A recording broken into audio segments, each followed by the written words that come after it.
Siddhaswarupananda Paramahamsa namine Gora Karuna Swarupana Radha Krishna Krsna Yate Namo Siddhaswarupananda Paramahamsa namine Gora Karuna Swarupana Radha Krishna Krsna Yate Shri Krishna Chaitanya Radha Krishna Nayanya Shri Krishna Chaitanya Radha Krishna Nayanya Shri Krishna Chaitanya Radha Krishna Nayanya Shri Krishna Chaitanya Radha Krishna Nayanya Shri Krishna Chaitanya Radha Krishna Nayanya Shri Krishna Chaitanya Radha Krishna Nayanya Shri Krishna Chaitanya Radha Krishna Nayanya Shri Krishna Chaitanya Radha Krishna Nayanya Wonder Shri Krishna Chaitanya Prabhu Nityananda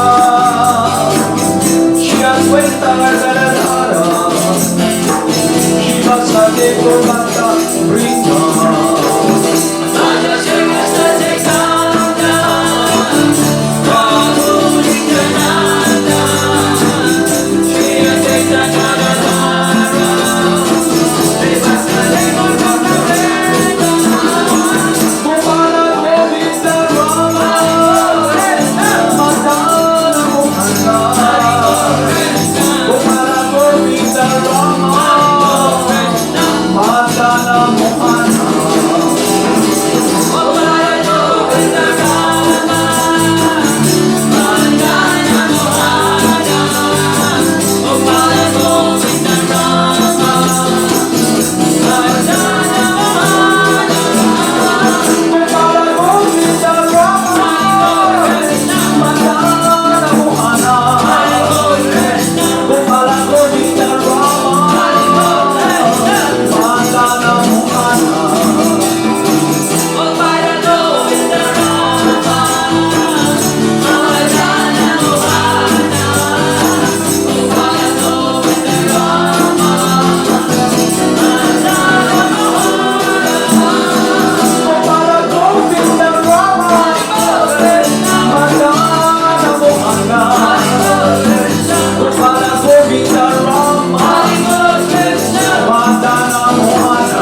Sayate Namo Siddhaswarupananda Paramahamsa Navide Ora Karuna Sarvaya Nana Krsna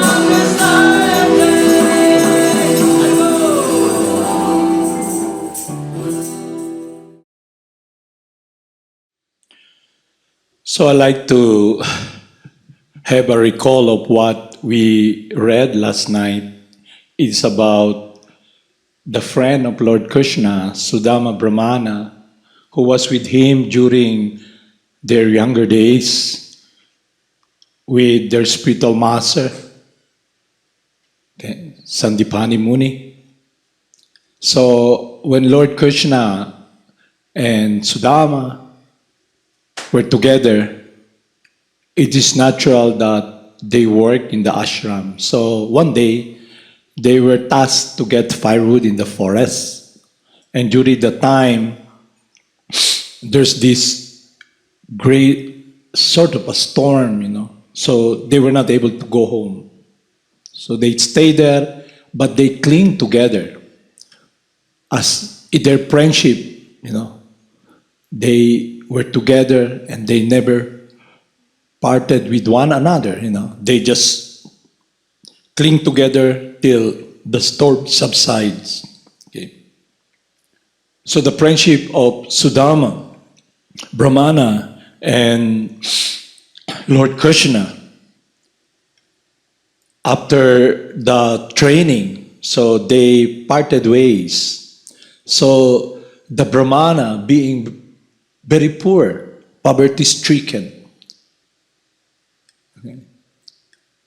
he has a wife who's so skinny, so worried. She's so worried about her husband because the husband's very skinny also because of their poverty situation. Okay. So he asked the husband, why don't you visit Lord Krishna to help us? But the Brahmana whom Lord Krishna was with during their life in the ashram with Sandipani Muni, their spiritual master, their Gurudev, the moments that he was with Lord Krishna, while he was physically apart from Lord Krishna, his meditation, his thoughts is about his friendship with his dear friend, Lord Krishna. He never forgot Lord Krishna.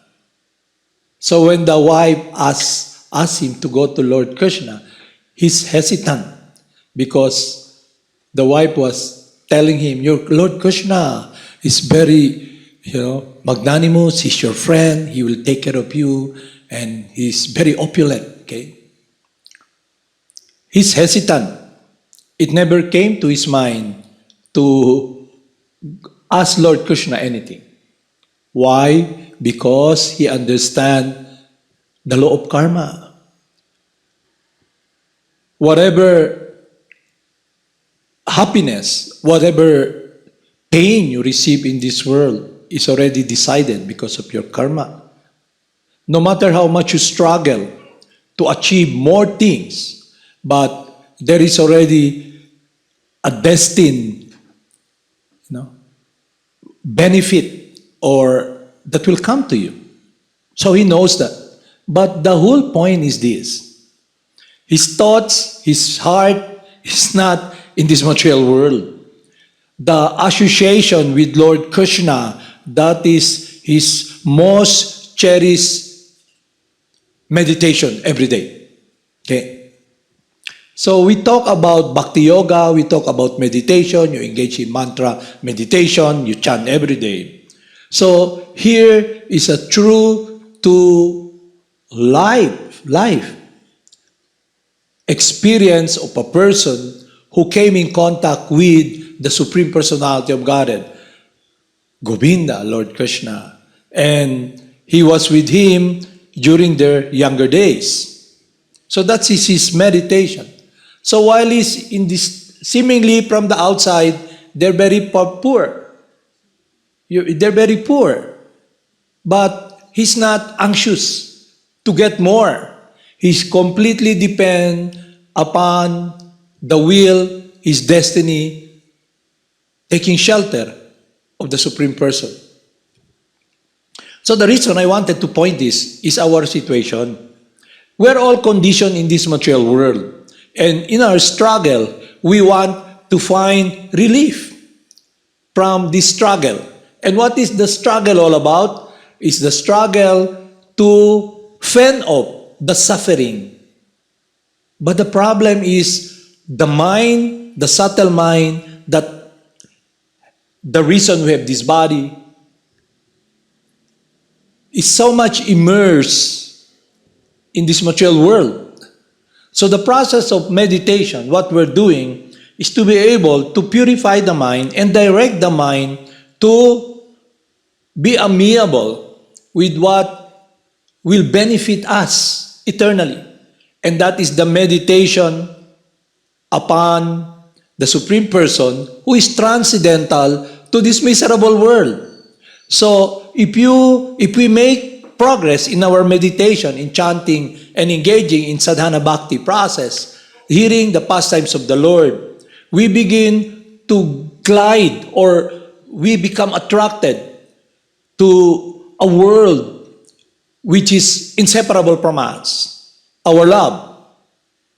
So what happens is that when we begin to chant the holy names, we become purified from all the misgiving in the mind and our heart attachment to this world. Everybody here is attached to somebody or something. But that attachment must be based if we want to experience relief, okay?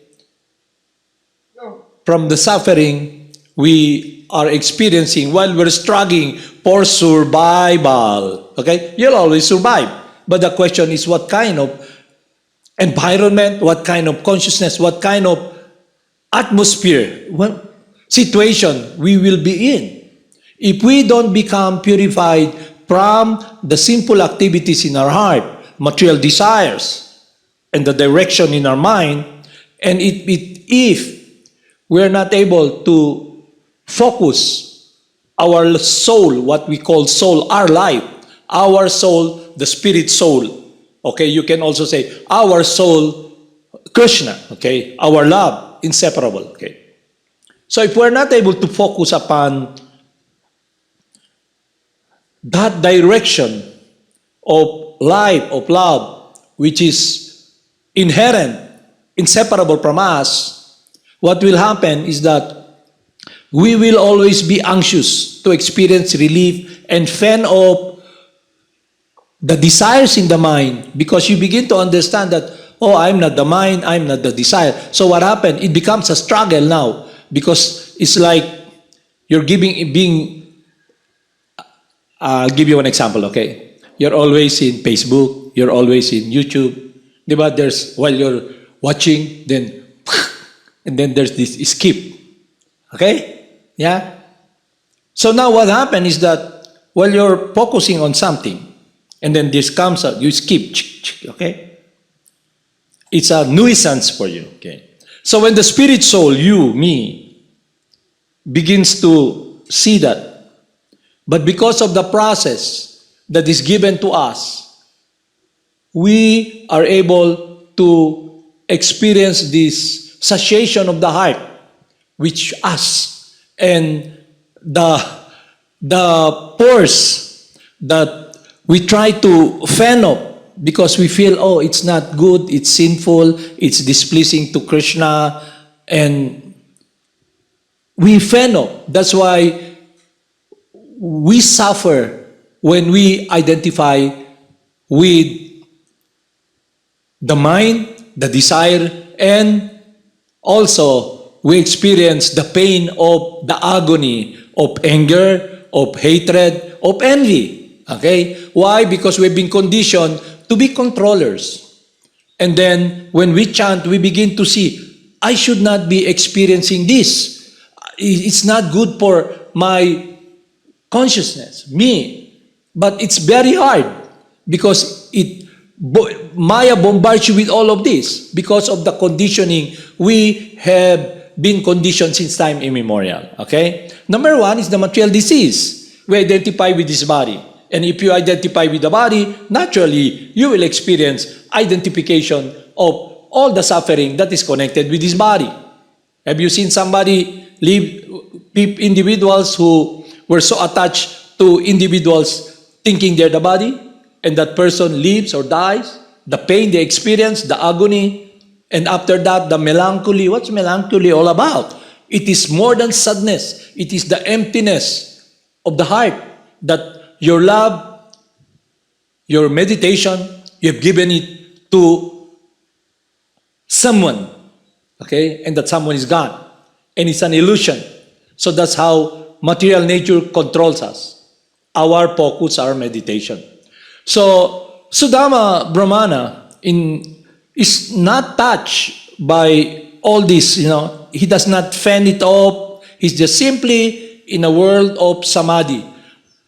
Undeviated, unconditional, unalloyed meditation of his friend, Lord Krishna.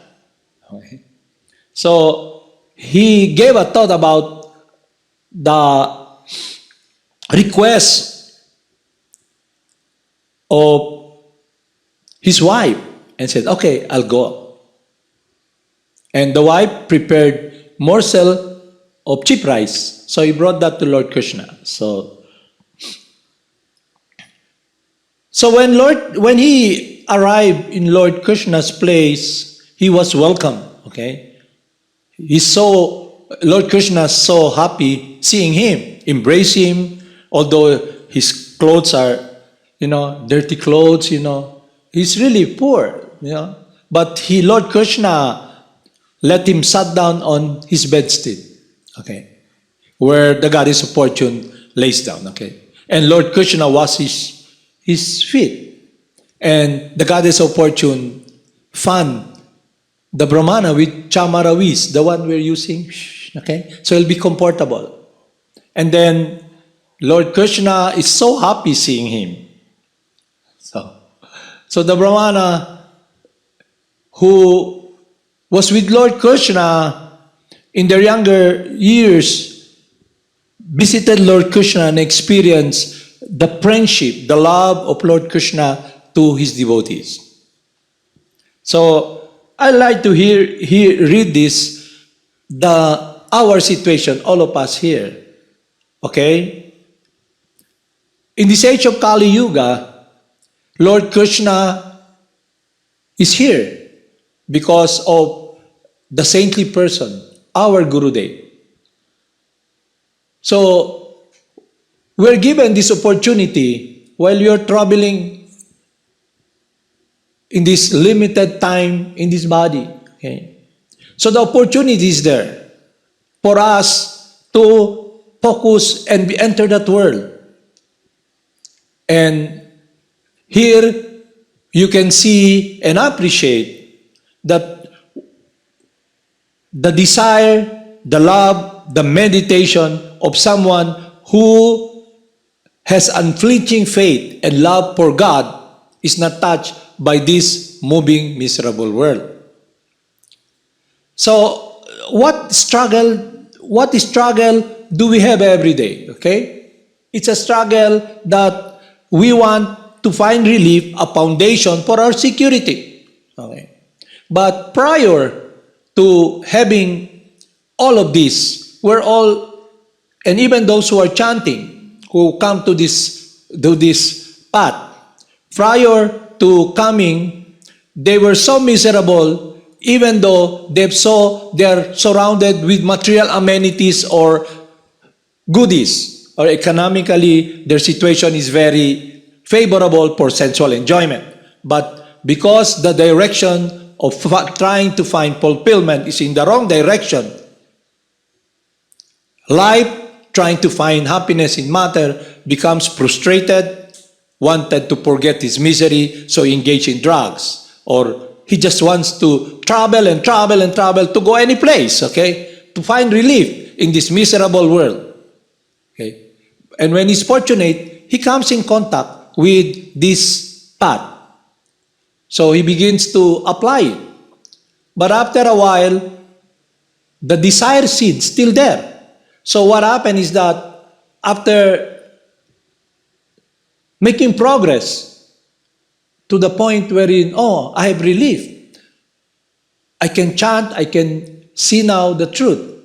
But because the heart is not satiated and not surrendered, the soul, the living entity, is not really surrendered in loving devotion. The security is about what you have garnered. Some individuals go back again to the life that they have left. Okay? Even though understanding that yes, why? I came there before and now I'm going back home. Okay? Why? Because one's heart's desire has not been purified from material consideration. And one's mind is still about our own world. Okay? So, this science teaches us how we can be protected by Lord Krishna, how we can be very fixed. So in Bhagavad Gita, Lord Krishna advises us, just surrender unto me and I'll protect you. Abandon all varieties of religion.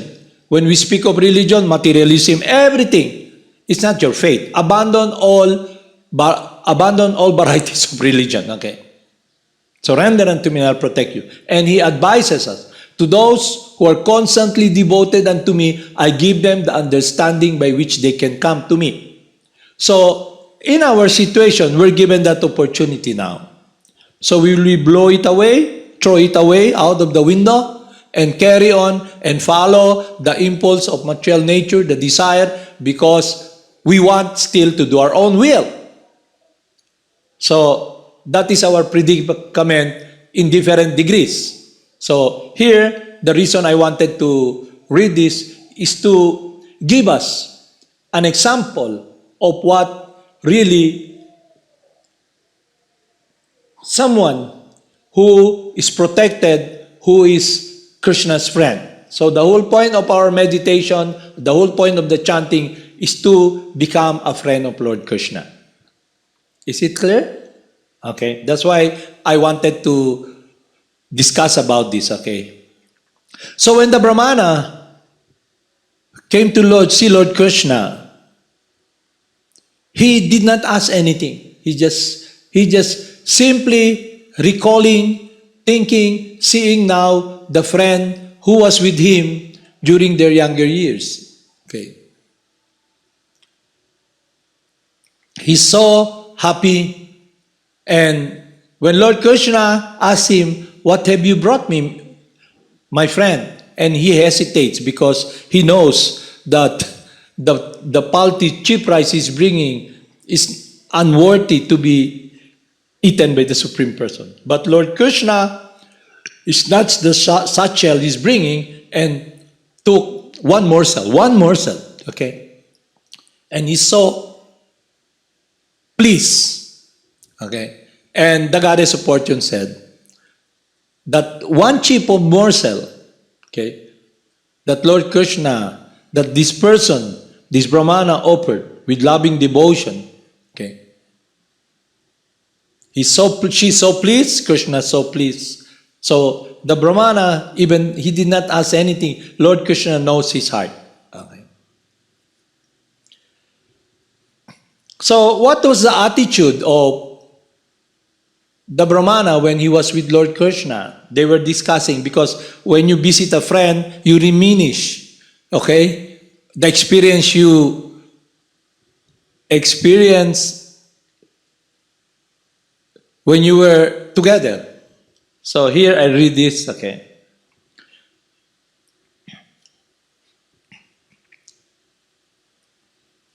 Krishna continued to talk to his Brahmana friend. My dear friend, I think you remember our activities during the days when we were living as students.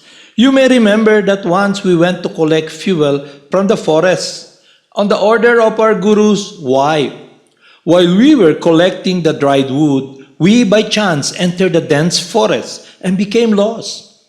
There was an unexpected dust storm, and then clouds and lightning in the sky and the explosive sound of thunder. Then sunset came, and we were lost in the dark jungle. After this, there was severe rainfall, and the whole ground was overflooded with water, and we could not trace our way out to return to our Guru's ashram.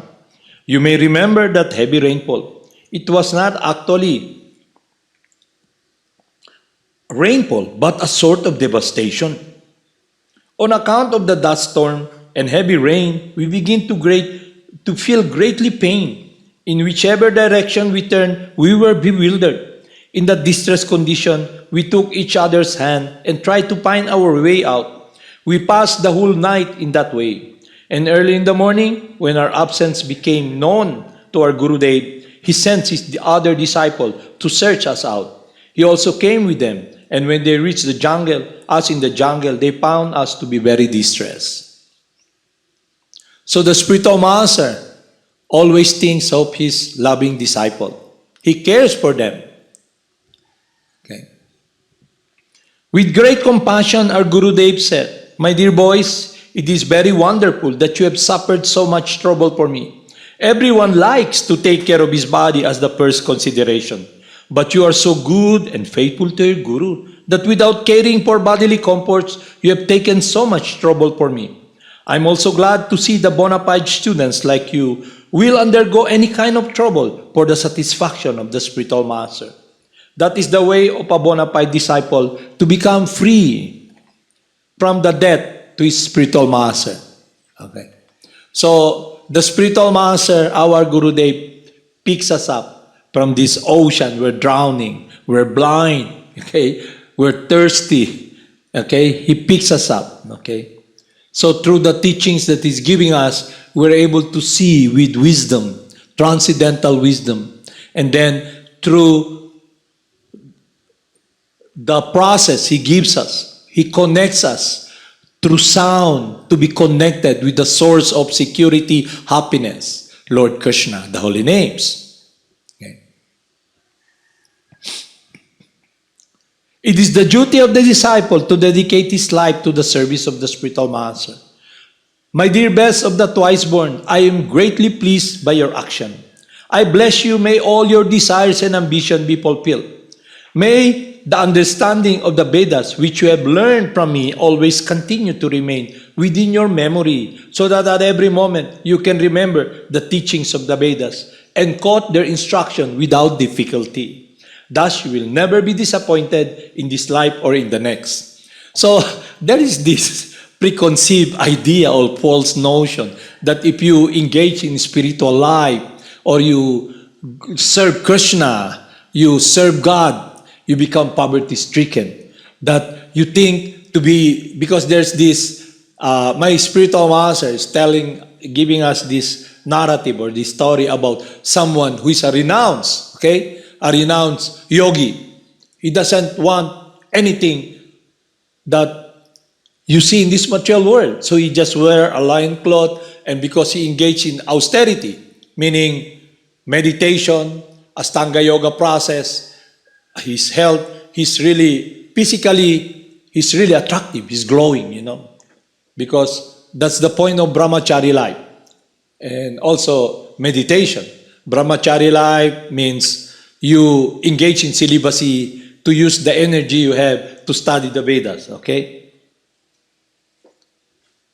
So, but his idea is that he was given, somebody gave him a garland, and he said, no.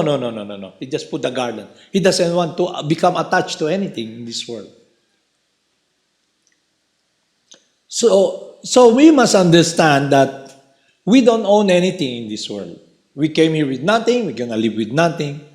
So, renunciation, you have nothing to renounce because everything belongs to Krishna. You don't have anything, okay? So I'm just trying to tell everyone here that don't misconstrue it that to be a devotee, okay, you must experience all the suffering, you must, austerity, become very poor, No, it's not like that, okay? So the point is this: when we are drowning in this ocean, you're drowning, for example, somebody gives you a hand, okay, as somebody to hold on. So when you hold on that something to free you from the suffering, it gives, there's friction, there's pain also. But you have to hold on because to save you from drowning. Okay. Then when you're out of this drowning situation, you can just give it up. Okay. So it's also like that in our situation. We have been conditioned in this material world. We have become attached to this world. Our mind has been set upon this world. And then we begin to understand clearly, yes, the cause of suffering is that I have identified myself with this body, with the mind. I've used this intelligence for my own protection, for my own upkeep. Okay. So Lord Krishna is telling us, why don't you let me be the driver of your life? So you will be protected.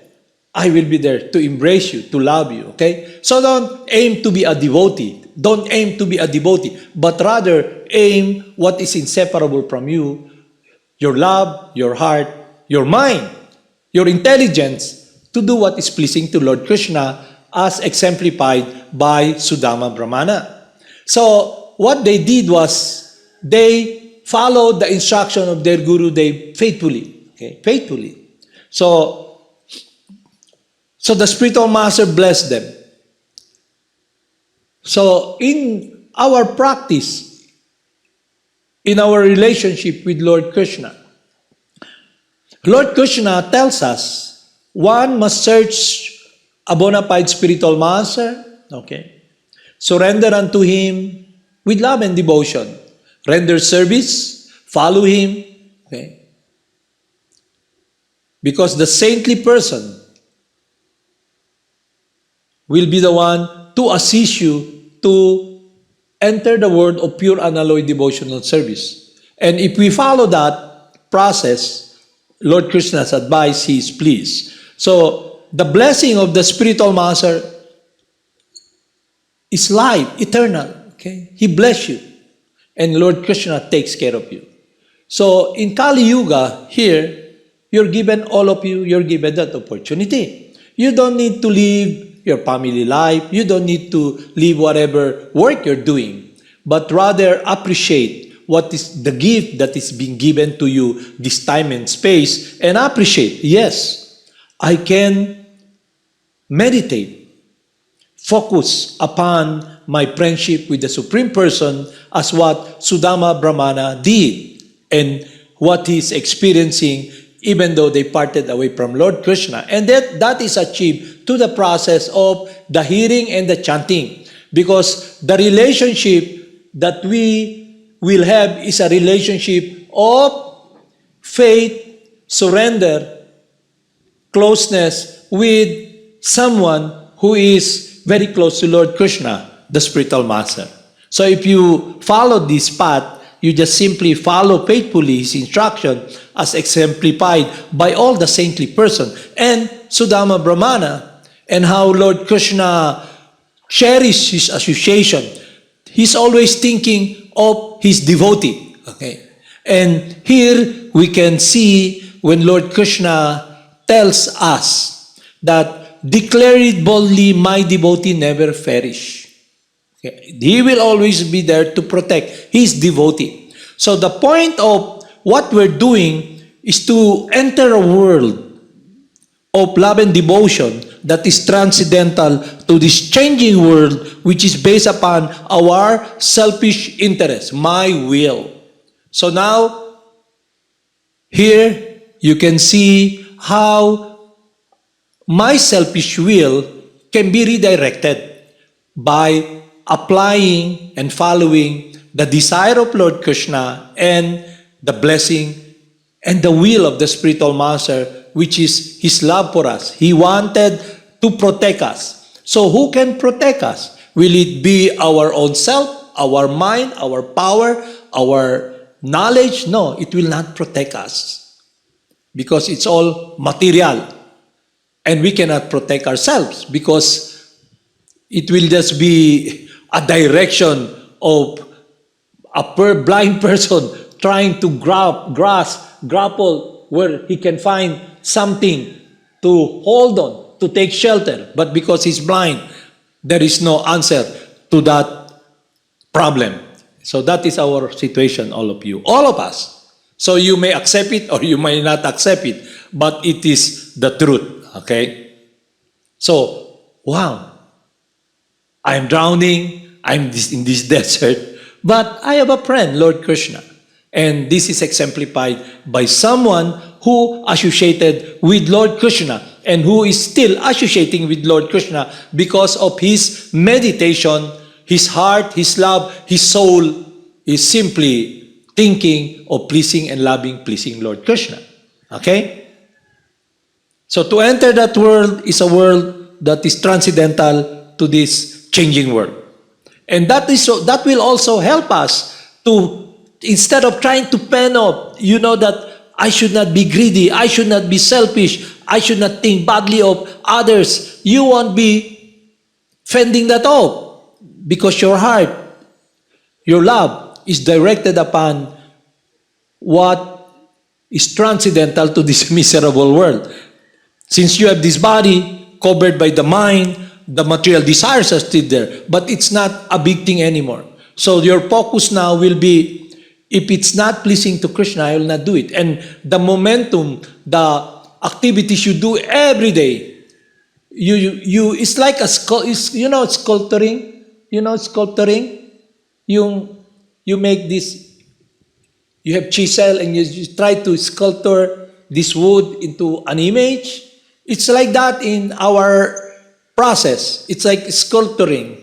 You check, oh, this is not pleasing to Krishna, and instruction is this. But in the process of engaging or doing it, there will be a disturbance always by this material world because we don't belong here. Okay? The mind will always be nagging you, but because of the process that purifies the mind, which is the material desire becomes purified. Your desire now is to please and love the person you are meditating, and that is Krishna, Govinda. And it is a process that is given to us with the life of Sudama Brahmana. So everything that we do, it has clarity. It is not vague. It is absolute, meaning like when I was in high school, I was asking my mentor who is a religious leader, what is Jesus doing in his kingdom? Okay? What is happening in the kingdom of God? Okay? But because they're in ignorance of their true identity, they cannot see the spirit soul. They see matter. So the whole foundation of their teaching is based upon materialism. Okay? Simply because they're telling us, God made this world for us to enjoy. Okay? And when you try to enjoy, bad. The liberal theologian say, God made this world for us to enjoy. But the conservative theologian will tell you, no, it's bad. So what will you do? You don't know, where do I stand now? And whom will I follow? Okay? So I was thinking, I was asking him. And he tells us, God is a mystery. You just follow. Okay? The process we're following is based upon eternal wisdom, eternal relationship. And we can see here that when Lord Krishna came here 5,000 years ago, He showed us through this guidance from our instructing spiritual master, Krishna Himself, Lord Vyasadeva, and given to us by His divine grace, A.C. Bhaktivedanta Swami, and through the guidance of our spiritual master, His blessing, we're able to appreciate the friendship of Lord Krishna to His devotees. Okay? Is it clear? Is it understandable? Okay.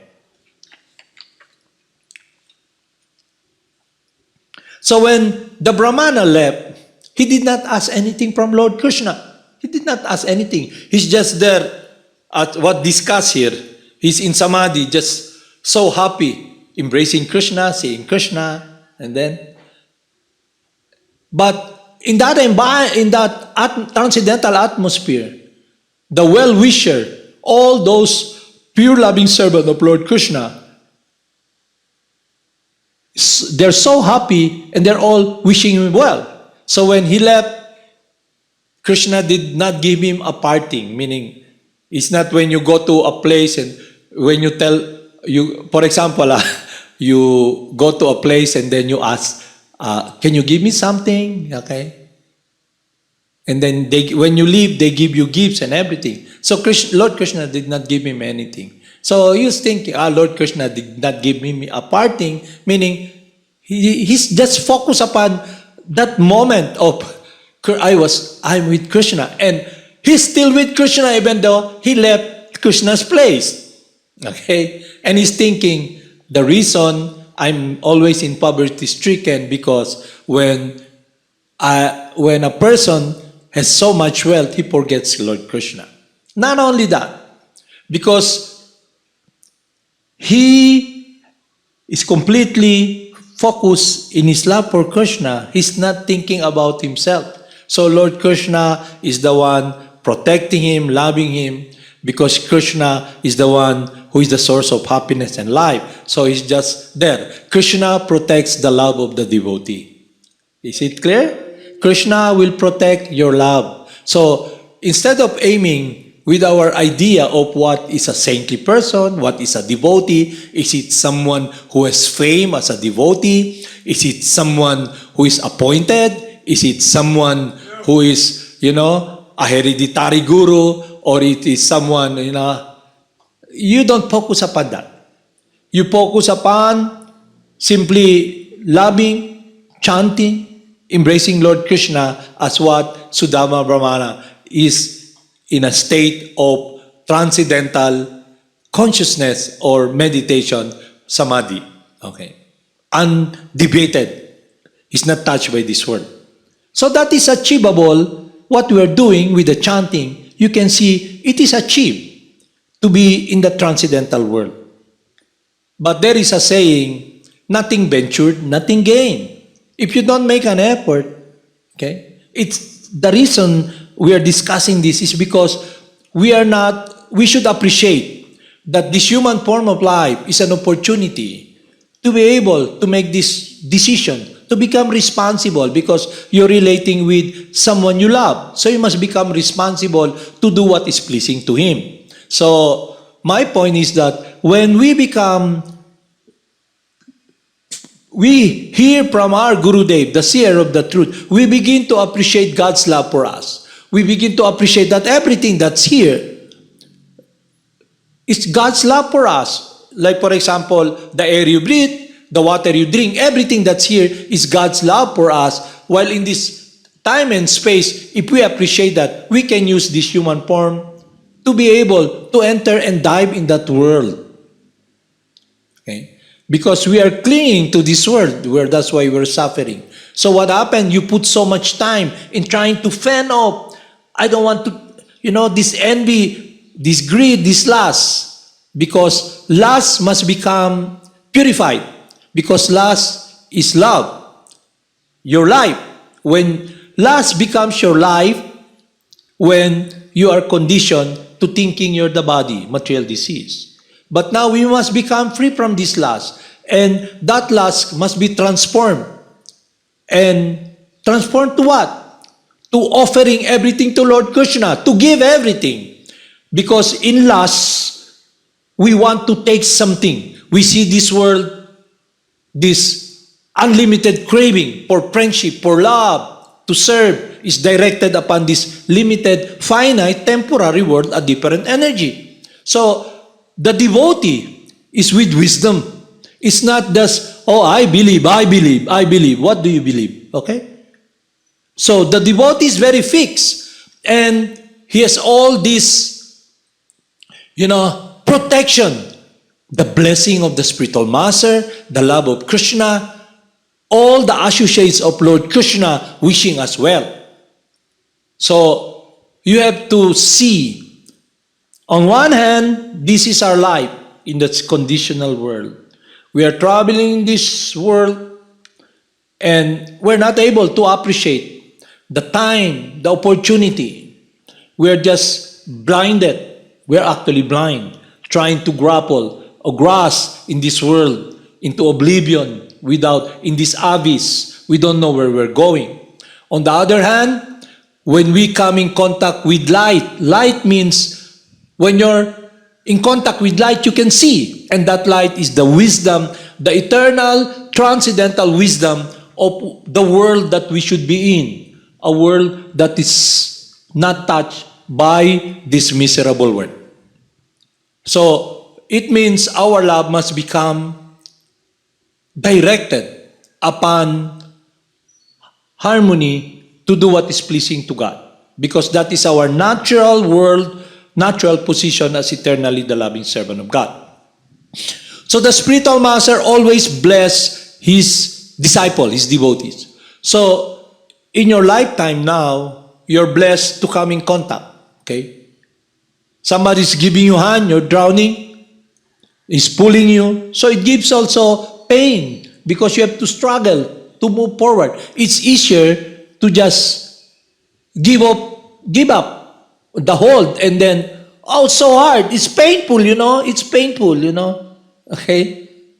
While you're trying to climb, get out from this drowning water, it's hard. And he's pulling you, come, hold my hand. Okay? But what happened is if we don't make effort, engage in austerity, sacrifice, not sacrifice to suffer. We just give up. It's easier to slip down. Just like when there's this waterfall and you're trying to climb it, it's hard. So it's easier just to... So the point is this. Why will you sleep? Why will you just... Oh, it's so hard. Because you're thinking of yourself only. Okay? But that is the problem. We're always thinking of ourselves, our own world. So if we hold it in austerity to do what is pleasing to our Gurudev, just like Sudama Brahmana and Lord Krishna, who gave us this example that their friendship, their faith, their surrender, okay, to do what is pleasing to their Gurudev. And the Gurudev is always thinking of them. Okay? The Gurudev protects us. Okay? So now we are faced with this problem. COVID times, war, okay? But the spiritual master, our well-wisher, tells us, to those who surrender to Lord Krishna with love and devotion, they'll always be protected. And the wish of the spiritual master, his blessing, will be our protection. And our endeavor to become close to Lord Krishna, to do what is pleasing, will be achieved when we humbly follow and receive the blessing of the spiritual master. So the blessing of our spiritual master, he asks us, chant the holy names. Hare Krishna, Krishna Krishna, Hare Hare, Hare Rama, Rama Rama, Hare Hare. So when we chant the holy names, we enter the world of friendship with Lord Krishna. So is it clear? So give a thought about that and then you weigh it. You check your life, all of you here, and those who are listening, check. This is my life, and this is the life of someone who is protected by Lord Krishna. So it's up to you to make that choice. Will it be relevant? Will it be fulfilling if I carry on the same life I lived previously? Okay? And I'm giving this way out. All I got to do is make this decision to be responsible, to develop this friendship with God. Okay? The friendship with Lord Krishna is very sweet. The friendship with our Gurudev is very sweet because it is connected with our soul, our love. So when it's directed upon that, then we can now aim it and embrace it. You hold on it. Okay? So don't think about thinking that, oh, I'm here in Madana, Mohana Academy, then after a while, when I leave, I can go to a greener pasture, You can go, you can do that. But never, never forget your friendship with Lord Krishna and always chant the holy names. Okay? Because the friendship of Lord Krishna is here in this time and environment because of the chanting, because of the blessing of our Gurudev. So if you embrace that in your heart, okay, your love, you can carry on with your life anywhere, any place. And then when you leave the body, you'll be also clinging to that love and embrace. It's not taken away from you. Haribol Namaste. Haribol. Jai Jai.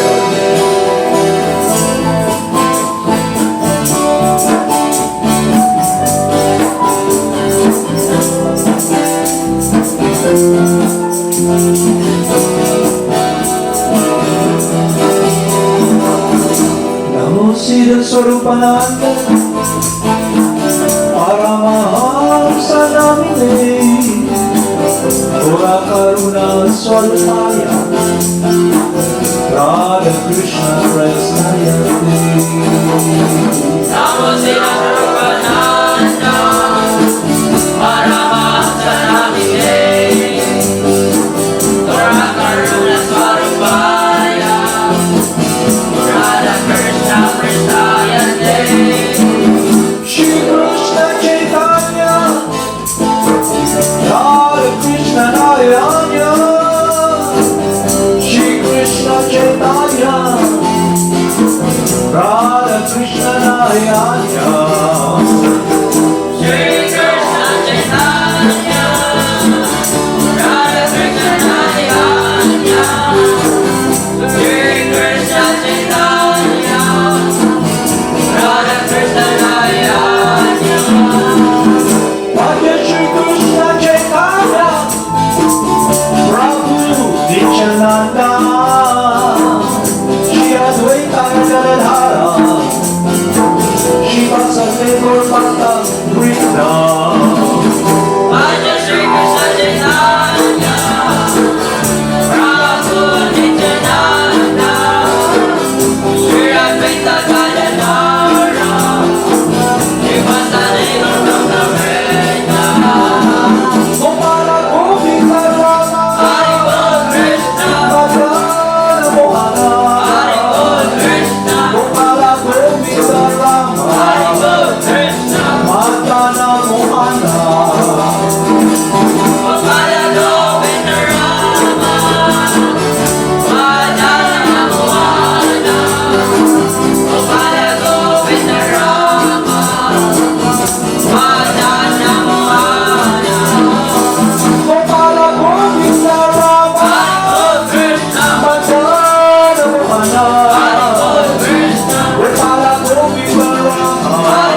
Siddhaswarupananda Paramahamsa.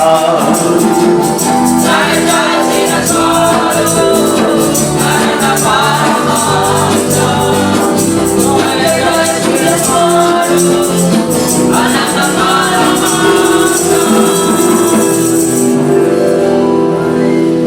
Namo Siddhaswarupananda